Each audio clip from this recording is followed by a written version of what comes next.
everyone, welcome to today's tutorial, and in this video I will be showing you how you can recreate this pencil sketch logo, and it's super easy to do, and let's see how that's done. So one of the first things that we have to do is to create a document. So over here, over here in my new documents page, I will be using this custom size document which is 1000 by 1000 pixels, and also I will be renaming my document to be pencil sketch logo, but you're free to use any size document as you like. As you can see, Adobe Illustrator provides a huge variety of these preloaded documents. So you can use any one of these documents, but just in case if you want to use the same document that I'm using, just type in 1000 by 1000 in the width and the height options right here and change the dimensions to pixels. So the first thing I'm going to do is that I'll be creating this background, right? So over here in this layers panel, I'll double click over here and rename my layer to background. Okay.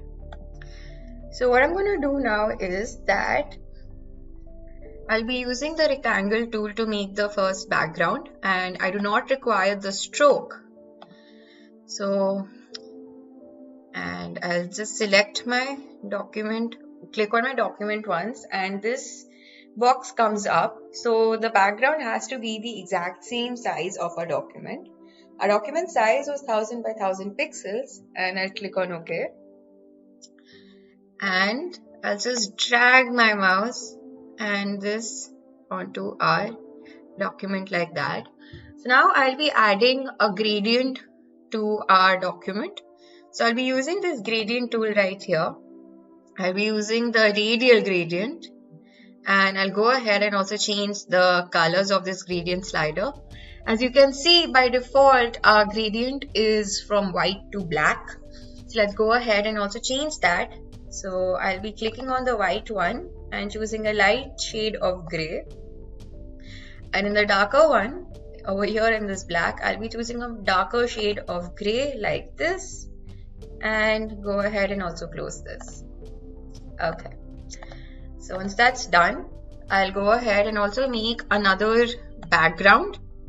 So this time, the second background that we're going to have will have the fill of a black color, and come over here to the center and give the same size, which is 1000 by 1000 pixels, and click on OK.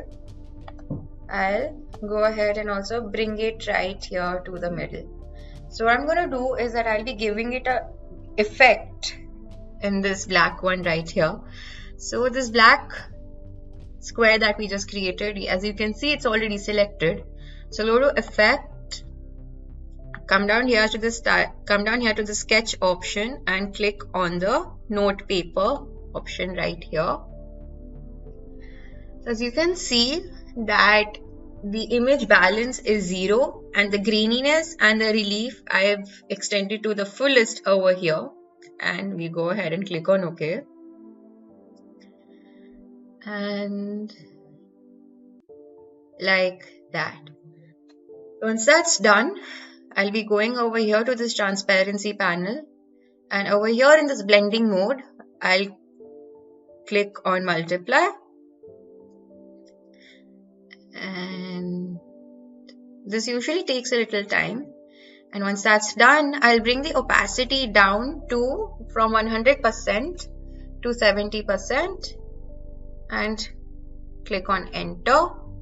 So this usually takes a little time, and once that's made and we've got our background now ready, I'll go ahead and also lock my layer so that when I create this chalk type of effect, I do not accidentally delete or move my background around. Once that's made, I'll go ahead and create a new layer, And in the layer 2 panel over here, I'll rename this to text. And we'll be now working on this second layer right now. So I'll go ahead and come over here to this type tool and just click on my document like this. I'll delete this dummy text and type in our word. So it can be any word you're trying to make.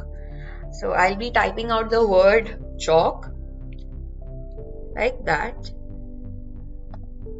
And with the help of the selection tool, you can see that all our text gets selected that way. And I'll be first changing the font size from 12 points to 250 points like that. Bring it to the middle of my document like this. And I'll go ahead and also change my font style to this one which says Chaparral Pro like that. So once that's done, I'll go ahead to this object option and expand our text. Make sure that the object and the fill option has been switched on and click on OK. I'll go back to the object panel and come to the path and offset path. So in the offset panel right here, I'll be choosing this one which says 3 pixels. That's the offset value, and click on OK. And you can see that like our text now becomes a little bit more thicker like that. So if I click on this, the entire text gets selected. The reason being because our texts are grouped into one. So I'll go ahead, right click on this and ungroup this. So I'll zoom in on this a little. And as you can see that the inner ones, this inner text right here, this is our original text, and the outside one is our offset path. So I'll go ahead and just select the inner text like this, and I'll go ahead and change the fill color to white.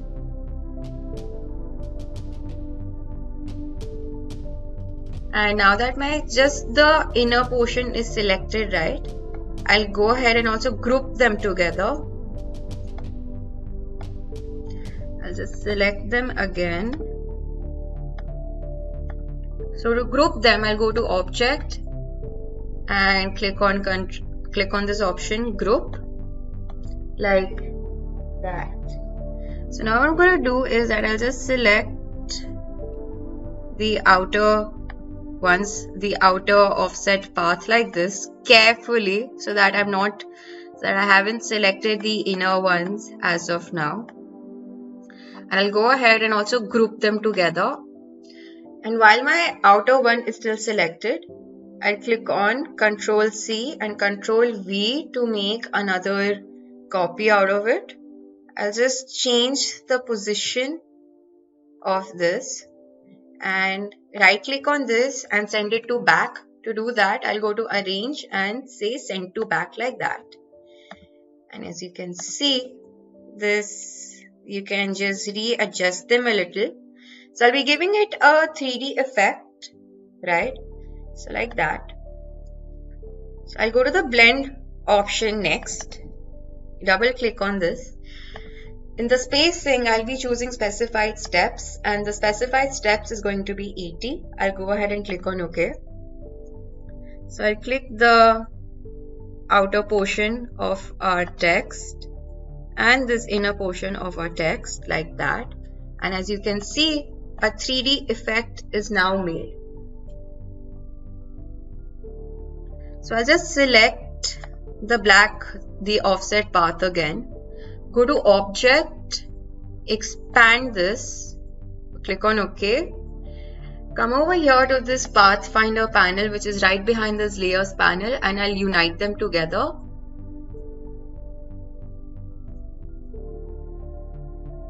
Like that. Okay, so once that's done, I'll select the white text that we had just created. Go to Edit, Copy, and I'll now swap this. So as you can see that the fill is there to be white, but there's no stroke. I'll go ahead and swap this and change the stroke size to 4. And now that this is still selected, just the stroke is selected, I'll come over here to the stroke panel. And over here in this align stroke one, I'll be choosing this last one which says align stroke to outside. I'll click on that. And now I'll go back to edit and say paste in front. Okay, so once this is done, so we're almost done. So I'll just select the back portion, just the black one again. Come over here to this effect panel. I'll go to stylize in the Illustrator effects and click on scribble. And as you can see in the scribble panel over here, I'll be just making the variation to be 0. And I let the spacing be a little like that. So you can play around with the spacing and see how much spacing you want. So I'll be giving the spacing to be 5 pixels and click on OK, like that. Okay, so as you can see, that's now starting to take some sort of effect. I'll do the same thing with the inner one as well. I'll go to the effect panel, stylize, scribble, and as you can see, only the inner portion is selected, not the outline. I let the settings be the way it is and click on OK, like that. And there you go.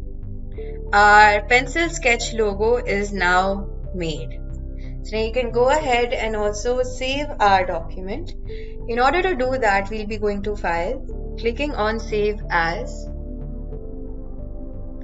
So by default, my file name is going to be the same as my document name, which was a pencil sketch logo, and my Save As type is going to be Adobe Illustrator. I highly recommend that we save a file in this format so that just in case if I want to make any further changes, I can easily access my Adobe Illustrator file. And I'll click on Save and click on OK. So so it usually will take a little bit time to save your document in an AI file, because the more effects you add, the longer it's going to take your laptop or desktop to save in an AI file. And once it's saved, you can see that this .ai comes right in front of our document like that. So there you go. We've now successfully also saved our document. And now that we've come to the end of our video, I hope you found this video to be useful, and you can go ahead and also experiment with different types of the scribble settings, play around with the colors, and give a different effect as well. So this can be also used as a logo, or you can also use this as an illustration.